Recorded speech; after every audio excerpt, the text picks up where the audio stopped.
어떤 권사님이 저에게 하소연을 했습니다. 목사님, 제 아들 아무개가 결혼하기 전에는 엄마 쓰라고 용돈을 한 달에 50만 원씩 딱딱 주더니 결혼하는 그날로 또 끊어졌습니다. 얘 왜 안 주냐 그랬더니 저도 먹고 살아야지요. 이렇게 대답하는 겁니다. 제 아들 연봉을 제가 알거든요. 수억 원입니다. 고액 연봉자예요. 또 제 며느리도 그만큼 법니다. 내가 그 상황을 다 아는데 못 준다는 겁니다. 제가 그랬죠. 권사님 돈 있잖아요. 그랬더니 있죠 목사님. 근데 왜 그래요? 그랬더니 하는 말이 있어도 자식에게 받는 재미가 얼마나 좋은데요. 그거 받아서 제가 씁니까? 사실은요, 아들이 준 거 내가 내 돈 못해서 그 아들 이름으로 적금 들었거든요. 그래서 만기가 되면 얘 네 이름은 들은 거니까 애따 가져가라.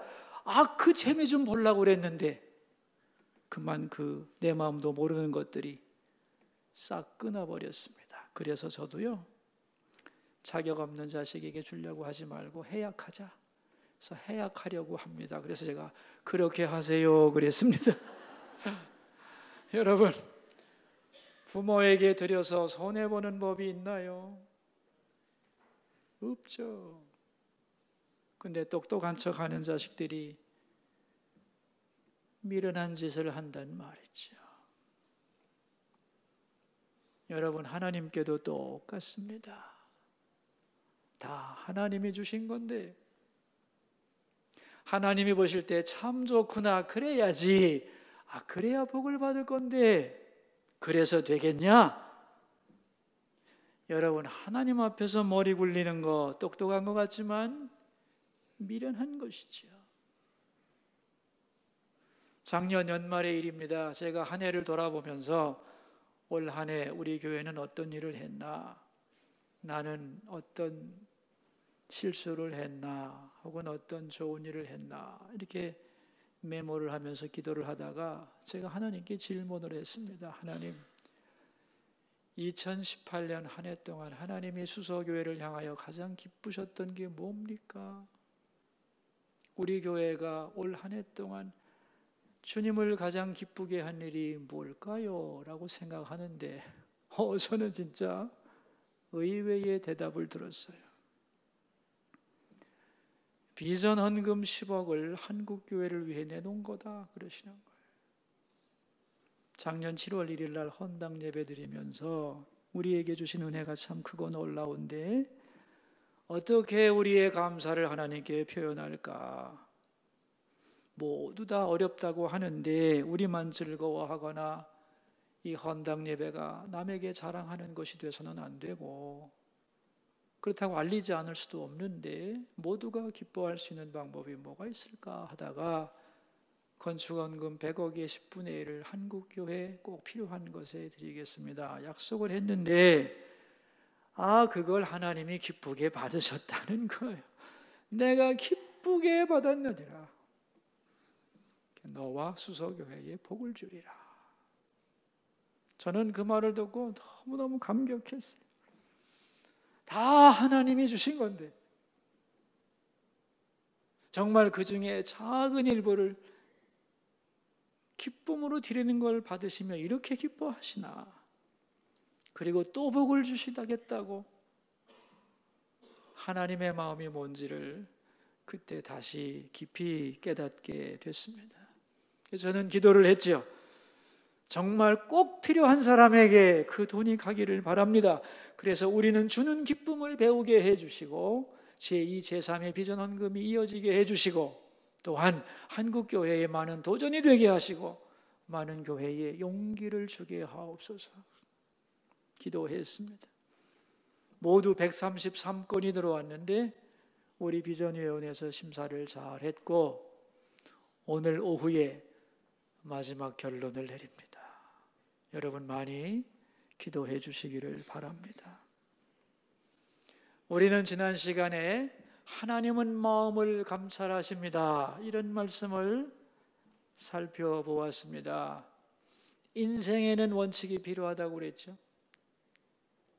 왜냐하면 원칙이란 검증된 단순함이기 때문에 상황이 복잡할수록 원칙으로 돌아가야 한다고 했습니다. 그래야만 복잡하고 다양한 문제를 쉽고 단순하게 풀어갈 수 있기 때문에. 그렇다면 우리 성도들에게 있어서 가장 중요한 인생의 원칙이 뭐냐? 변할 수 없는 가치가 뭐냐? 뭐라고 그랬어요? 생각 안 나시면 좋죠 뭐. 그래야 저도 살 거 아닙니까? 하나님을 기쁘시게, 하나님을 기쁘시게. 이게 우리의 인생의 원칙이죠. 그러므로 여러분, 복잡한 선택을 하게 될 때 항상 이 질문을 하면 됩니다. 이것을 하나님이 기뻐하실까? 그래서 그렇다고 확신이 생기면 용기를 내서 하면 되고, 아닌 것 같아. 그렇다면 손해가 나도 그만두는 거죠. 그럴 때 하나님이 기뻐하는 인생이 될 수 있고 우리의 인생이 올바른 길을 걸어갈 수 있다 그랬습니다. 생각나시죠? 네. 오늘 본문은 제목이 뭐예요? 오늘 설교 제목이 잘 산다는 의미입니다. 어떻게 사는 것이 잘 사는 것일까? 우리 모두가 다 잘 살고 싶어 하는데요. 근데 여러분, 이 잘 산다는 개념을 사람들은 오해를 합니다. 돈이 많으면 잘 산다고 생각하는데 틀렸습니다. 돈이 많아도 잘못 살 수 있고, 돈이 없어도 잘 살 수 있다 없다? 잘 살 수 있다 없다? 있다입니다. 어떤 것이 잘 사는 거냐? 오늘 본문을 통하여 깨닫게 되기를 바랍니다. SK그룹의 전임 회장이었던 최종현 회장님은 종종 이런 말을 했습니다. 나는 처음에는 돈을 버는 것이 어렵다고 생각했다. 그러나 어느 정도 벌고 나니 간수하기가 어려웠다. 그런데 이제는 돈을 어떻게 쓰는가, 쓰는 것이 제일 어렵다는 생각을 한다. 그분은 이런 고민을 했기 때문에 고등교육문화재단을 만들었습니다. 그래서 많은 인재들을 선택하여 장학금을 주어 공부를 시키고, 또 그들을 워커힐에서 정기적으로 만나서 인생 얘기도 하고, 그들이 배워온 해외의 발전된 학문의 얘기를 들으면서 많은 대화를 나누었다고 합니다. 여러분, 돈은요, 벌기도 어렵고 보관하고 지키기도 어렵고 쓰기도 어려운 겁니다. 그러므로 기도해야 합니다. 잘 벌게 하소서. 아멘이죠? 잘 관리하고 모으게 하소서. 아멘입니까? 그리고 어떻게 써야 합니까? 잘 쓰게 하옵소서. 기도해야 될 줄로 믿습니다. 여기서 노멘하면 안 됩니다. 벌고 모으고 잘 쓸 수 있게 하나님 나에게 지혜를 주소서. 아멘.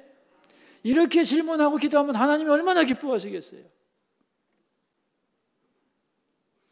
여러분, 예수님은 이 땅에 계실 때 많은 말씀을 하셨어요. 예수님의 말씀의 주제는 하나님 나라였어요.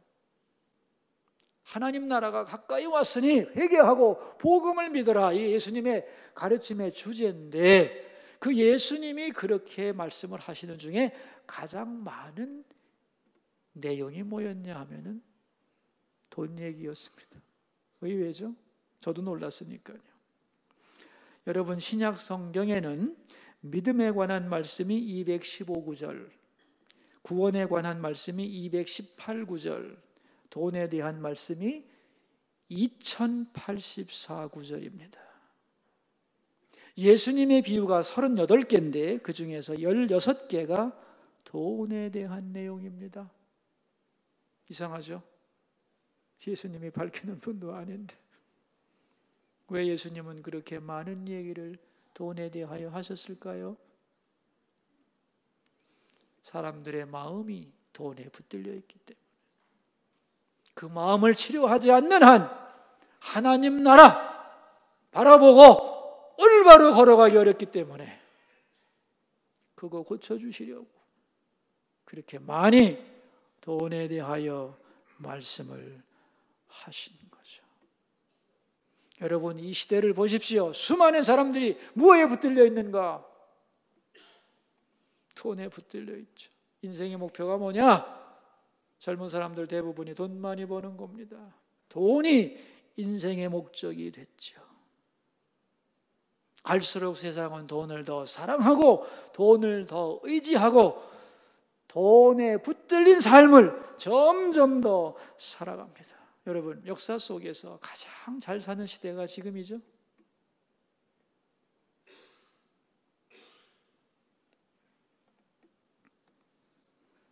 그러나 모든 사람이 돈에 붙들려 있는 거죠. 잘 사는 게 아니라는 겁니다. 잘 살기 위해서 오늘 본문의 내용을 살펴보기 원하는데, 맨 먼저 13절입니다. 우리 같이 봉독하죠. 귀를 막고 가난한 자가 부르짖는 소리를 듣지 아니하면 자기가 부르짖을 때에도 들을 자가 없으리라. 자, 이게 무슨 뜻이냐? 두 가지 의미를 가집니다. 첫째는 빈부는 교차한다는 거예요. 뭐라고요? 빈부는 교차한다. 부자가 항상 부자로 있는 거냐? 가난한 자가 항상 가난한 자로 있는 거냐? 아니라는 겁니다. 돈은 돌고 돈다는 거고 빈부는 교차한다는 거고. 여러분, 우리 일생만 생각해도 알 수 있잖아요. 어릴 때 부자라고 지금도 부자인가? 어릴 때 가난했는데 지금도 가난합니까, 여러분? 아닙니다. 짧은 인생 속에서도 뒤집어지는 게 물질이라는 거예요. 그러므로 내가 항상 남의 부탁만 받고 살 것 같죠? 아니라는 겁니다. 내가 언젠가 힘들어 부르짖을 때도 있다는 얘기 아닙니까?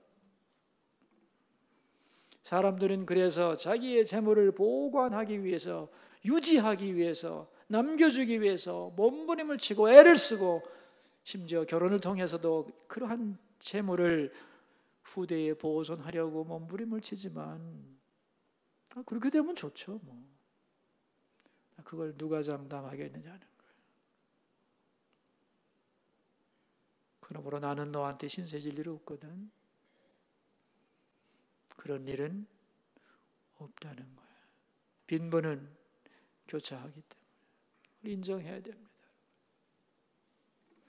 또한 물질에는 책임이 있다는 거예요. 그러므로 가난한 자의 부르짖음에 대하여 귀를 막아서는 안 되는 거다.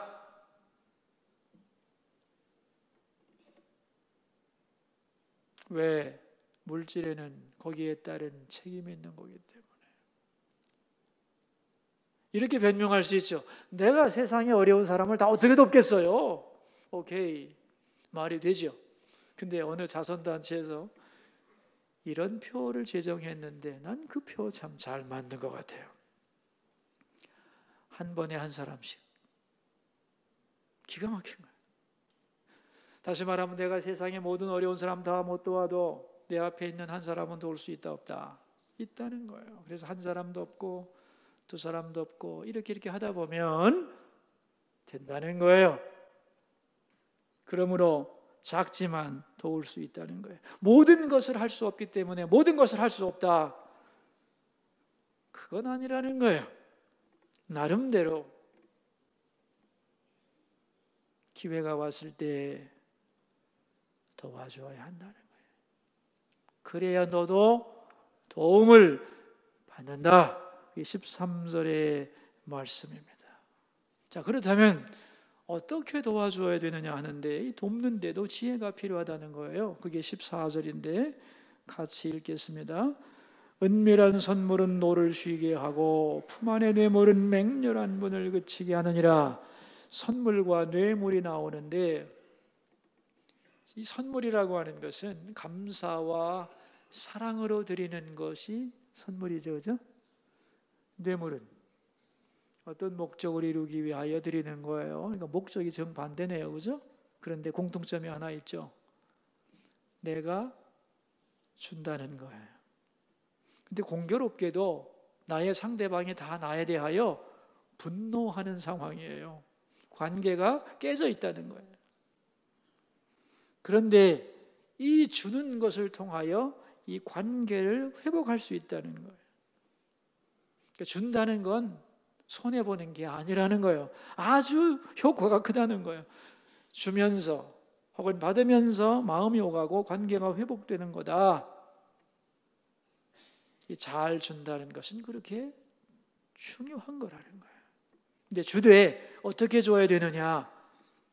14절 첫 번째 이렇게 나오죠. 은밀한 선물은 그랬어요. 어떻게 주래요? 선물 줄 때 은밀하게 주래요. 내가 이 사람에게 이걸 줄 거야 떠들어대지 말라는 거예요. 아니 뭐가 겁나서 몰래 줘 이런 얘기가 아닙니다. 받는 사람 입장을 생각하라는 거예요. 받는 사람 자존심을 망가뜨리면 안 된다는 거예요. 그래서 상을 줄 때는 소문을 내서 주는 거예요. 나 구제할 때는 어떻게 한다? 은밀하게 주어야만 받는 자의 자존심을 망가뜨리지 않을 수 있는 거다. 그런 얘기입니다. 자, 우리 17절 말씀으로 좀 넘어가 볼까요? 연락을 좋아하는 자는 가난하게 되고 술과 기름을 좋아하는 자는 부하게 되지 못하느니라. 연락이란 뭐죠? 연락을 즐거워하는 자. 연락이라고 하는 것은 육체를 위한 즐거운 잔치, 자기 자신을 기쁘게 하기 위한 수많은 행사들, 이게 다 연락이죠. 또한 술과 기름, 이런 무절제한 향락을 즐기면 가난하게 된다는 거예요. 맞죠? 물질도 낭비되고 마음과 영혼도 피폐해진다는 겁니다. 다시 말하면 이 17절은 검소해야 된다는 거예요. 왜 이런 말을 하느냐 하면은 사람들의 돈 버는 목적이 뭐냐 하면은 자기를 기쁘게 하기 위해서, 즐기기 위해서, 자기의 즐거움을 위해 돈을 벌기로 목적을 세운 사람이 많고, 아니에요, 나는 그런 거 아니에요 라고 말하지만 사실은 번 다음에 그렇게 간다는 거예요. 그게 현실이라는 거예요. 그래서 없을 때는 그렇지만 생기고 나면, 돈을 벌고 나면 점점 화려하게 치장하고 사치하고 낭비하고 좀 더 크게 더 많이 자기를 위하여 소비를 한다는 겁니다. 그렇게 해서는 안 된다는 거예요. 사치와 방탕에 빠져서는 안 되는 거다, 그런 말. 아니 내가 내 돈 갖고 쓰는데 무슨 상관이야? 아닙니다. 가졌다고 낭비해서는 안 된다는 거예요. 그래서 이런 말 있잖아요. 잔치한다면은 뭘 먹고 사나? 한 번에 큰 잔치를 하고 나서 굶을 수는 없는 거 아니겠어요? 그래서 옛날 사람들은 잘 살아도 소박한 것을 덕이라고 생각을 했습니다. 자기의 소유와 자기의 지위보다 조금 더 검소한 것이 덕스러운 것이고 안전한 것이고 다른 사람의 반감을 사지 않는 것이고 여기에서 존경과 권위가 나온다고 믿었던 거지요. 그래서 있다고 내 돈이라고 펑펑 쓰며 사치를 일삼는 것은 잘 사는 게 아니다, 그런 말이에요. 지난달인가 국민일보에서 우리 교회를 취재하다가 그 비전헌금에 대해서 얘기를 하고 수소교회가 돈 많은 교회도 아닌데, 그래서 제가 이런 말을 했습니다. 제 나름대로의 표어가 있습니다. 아끼고 아껴서 아낌없이 주자. 여러분, 절약하지 않고 줄 수가 있나요?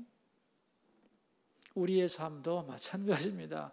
무한정한 게 아니기 때문에 사치하고 낭비하고 나서는 남을 도울 길이 없는 거죠. 절약하고 아끼고 아껴서 꼭 써야 될 때는 아낌없이 쓰는 그러한 자세, 그것이 바로 잘 사는 것이다, 그런 얘기죠. 나는 그런 것에 관심 없어요. 무조건 나는 모으면 됩니다. 모으면 된다고요? 18절을 한번 읽어보죠. 악인은 의인의 속전이 되고 사악한 자는 정직한 자의 대신이 되느니라. 이게 무슨 말일까요, 여러분? 악하게 모아봤자 돈은 누가 쓰느냐? 의인이 쓰는 거다. 인색하지 말라는 거예요. 자, 중요한 말씀이 나옵니다. 19절 같이 읽어볼까요? 다투며 성내는 여인과 함께 사는 것보다 광야에서 사는 것이 나으니라. 여러분, 아내와 남편 사이에도 돈 때문에 다툼이 많습니다. 잘 살아보려고 싸우는 거죠, 이거?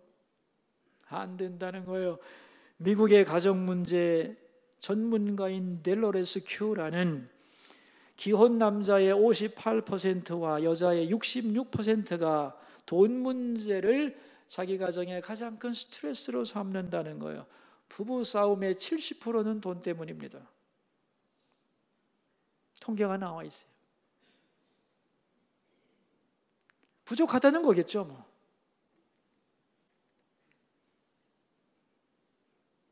돈 때문에 싸우지 말라는 거예요. 아내는 남편이 벌어온 돈이 얼마든지 그 돈의 가치를 인정해야 합니다. 성실하고 정직하고 땀 흘려 번 남편의 수입은 소중한 것이고 자랑스러운 것입니다.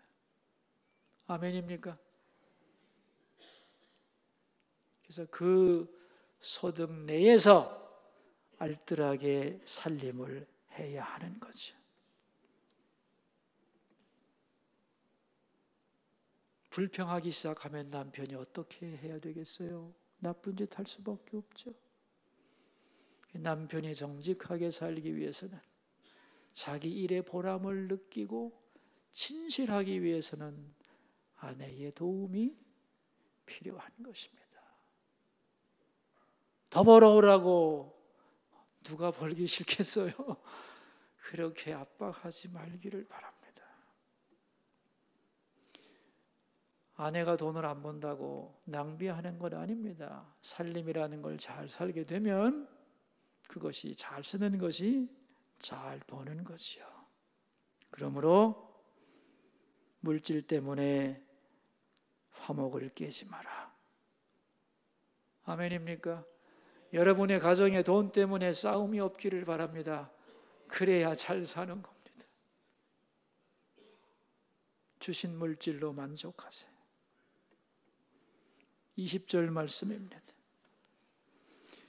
지혜 있는 자의 집에는 귀한 보배와 기름이 있으나 미련한 자는 이것을 다 삼켜버리느니라. 귀한 보배와 기름이 뭐냐?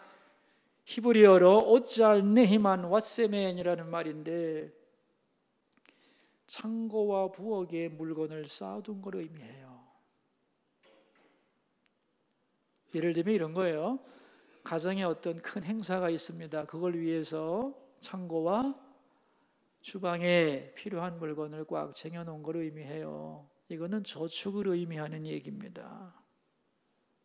지혜로운 사람은 필요할 때를 위하여 준비를 하는 법이다, 그런 말이에요. 그런데 미련한 사람은 어떻게 한대요?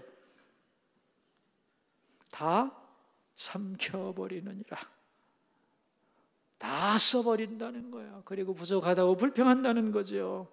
그래서는 안 된다는 것입니다. 21절을 읽겠습니다. 공의와 인자를 따라 구하는 자는 생명과 공의와 영광을 얻느니라. 우리의 관심사가 두 가지로 나와야 되는데, 하나가 공의고 또 하나가 인자입니다. 공의, 의만 있으면 차가워지고 인자만 있으면 무질서해지는 거예요. 그래서 공의와 인자가 항상 같이 가는 것이 온전한 인격인데, 이게 경제와 무슨 상관이 있냐면은 벌 때는 공의롭게 벌고 베풀 때는 인자하게 베풀으라는 거예요. 항상 그것을 잊어서는 안 된다는 거예요. 23절 볼까요, 여러분? 입과 혀를 지키는 자는 자기 영혼을 환난에서 보존하느니라. 우리는 많은 사람들이 이렇게 말합니다. 돈이 없어서 불행하다고. 아니에요, 여러분. 돈이 없어서 불행하고 뭐 손해를 봐서 불행하고 화가 나고 그러지만은 정말 불행해지는 이유는 말 때문이라는 거예요. 입 때문이라는 거예요. 그러므로 돈과 재산을 지키려고 애쓰는 것보다 입술을 지키고 말 조심해라. 그런 얘기입니다. 돈을 잃었다고 망했어. 어떻게 살아? 어떻게 살긴 다 삽니다. 망한 거 아닙니다. 돈을 잃었다고 죽는 것도 아니고 얼마든지 그걸 통하여 새로운 길로 인도될 수도 있는 거죠. 물질 때문에 말 함부로 하면 안 됩니다. 그것이 불행을 가져온다는 거예요. 25절입니다. 같이 읽읍시다. 게으른 자의 욕망이 자기를 죽이나니 이는 자기의 손으로 일하기를 싫어함이니라. 게으른 자에게 욕망이 있다. 여러분, 게으른 자에게 욕망이 크면 어떻게 될까요? 불의한 길로 가게 되겠죠. 그래서 자기를 죽인다는 거예요. 그러니까 욕망이 있다면 그걸 이룰 만큼 부지런하든지, 부지런하지 않으면 욕심을 죽이든지. 그런데 게으르면서 욕심은 크다. 망조죠. 일하기는 싫어하면서 잘 살기는 바란다. 망하는 길로 가는 거다. 그런 얘기입니다. 그러면 그저 뭐 욕심 부리면서 일만 하면 되냐? 26절이 대답이죠. 어떤 자는 종일토록 탐하기만 하나 의인은 아끼지 아니하고 베푸느니라.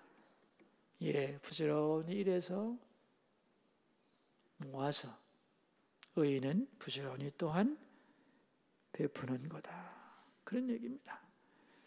끝없는 욕심에 붙잡혀서 긁어 모으고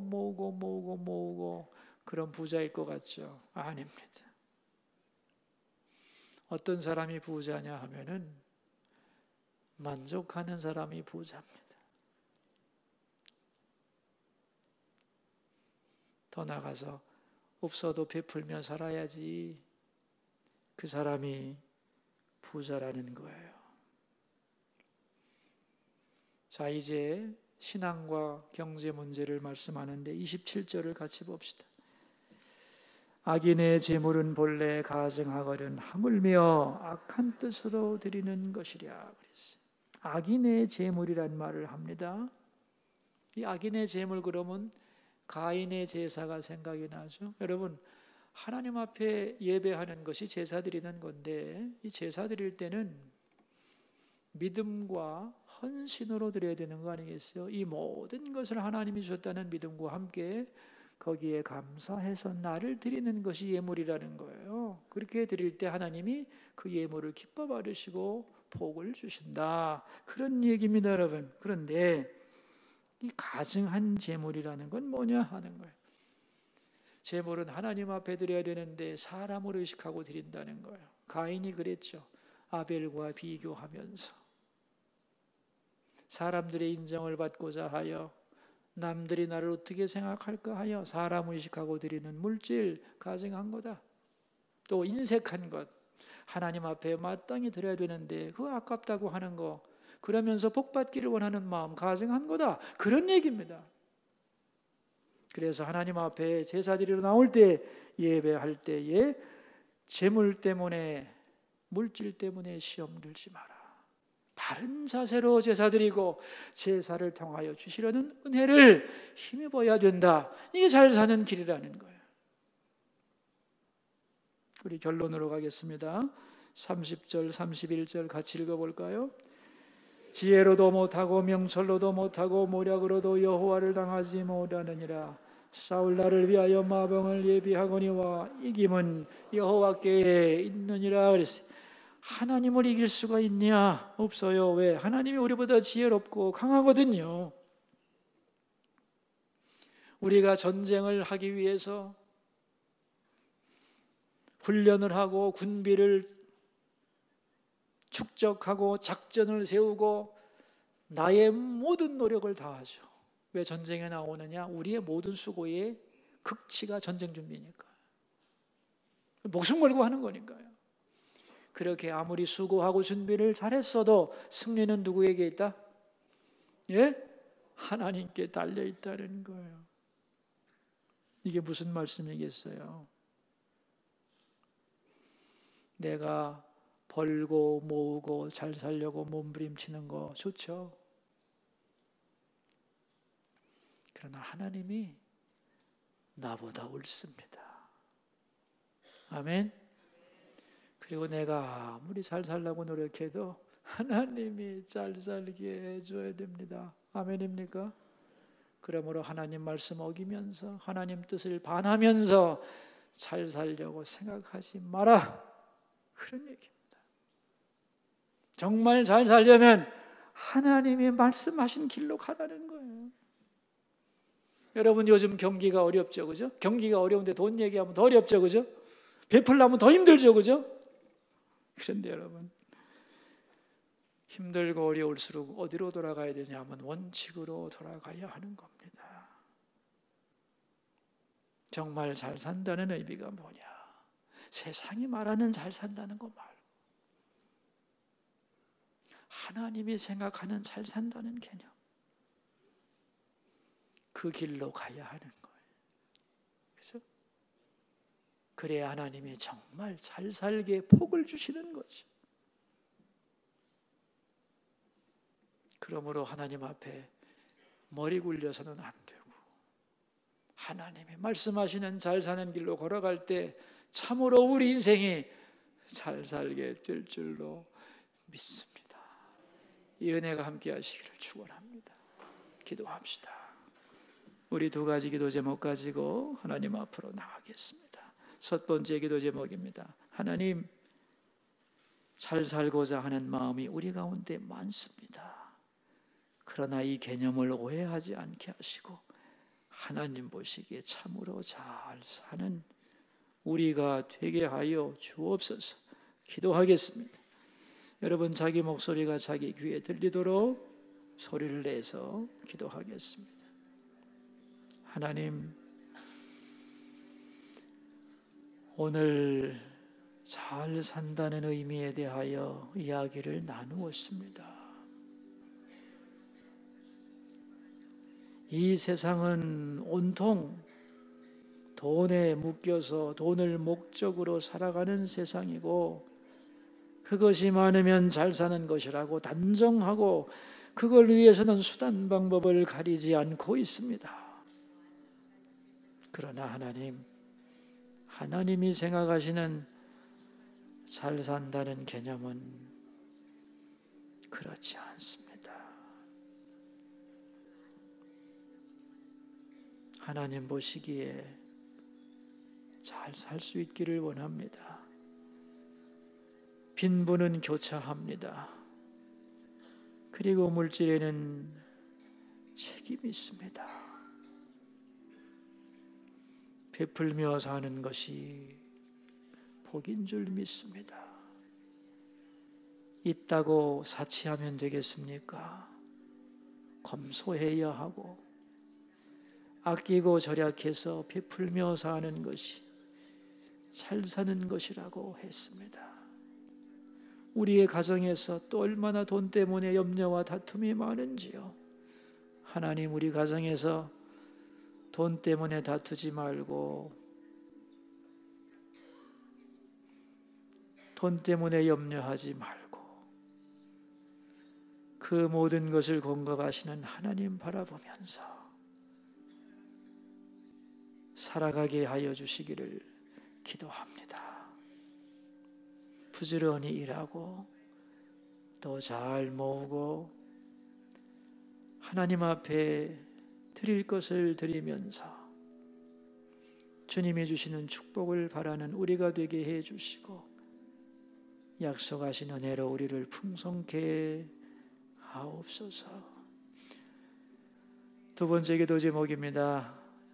한국교회와 대한민국을 위하여 우리 함께 기도하겠습니다. 하나님 아버지, 오늘 예배하는 이 땅의 모든 교회들을 은혜로 덮어주시고 성도들에게 진리의 말씀을 들려주시고 더 나아가서 하나님 음성 듣는 귀한 예배 되게 하옵소서. 이 나라 대한민국의 앞길을 인도해 주시고 바른 길로 걸어가게 하시며 대한민국이 참으로 하나님 보시기에 잘 사는 국가, 이 민족이 될 수 있도록 도와주시기를 간절히 기도합니다. 어떻게 하는 것이 잘 사는가 머리로는 압니다. 그런데 실천할 힘이 없습니다. 알게도 하시고 능력도 주시어 하나님 앞에 잘 사는 성도, 잘 사는 인생 되게 하옵소서. 살아계신 하나님 아버지, 우리 모두는 다 돈 때문에 염려하고 두려워하며 어떻게 하면 잘 살까를 고민하며 삽니다. 우리 마음에 하나님 바라보며 하나님 보시기에 잘 사는 아름다운 인생이 되도록 도와주옵소서. 물질만 바라보지 말고 그것을 주시고 또한 누리게도 하시는 하나님을 바라보며 하나님 앞에서 잘 사는 인생 되도록 축복하여 주옵소서. 올 한 해도 우리 성도들의 삶의 영역에 개입해 주시고 그들의 산업에 복을 더하여 주시고 하나님의 인도함과 살아계심을 경험하는 축복의 현장이 되게 하옵소서. 존귀하신 예수님의 이름으로 기도하옵나이다.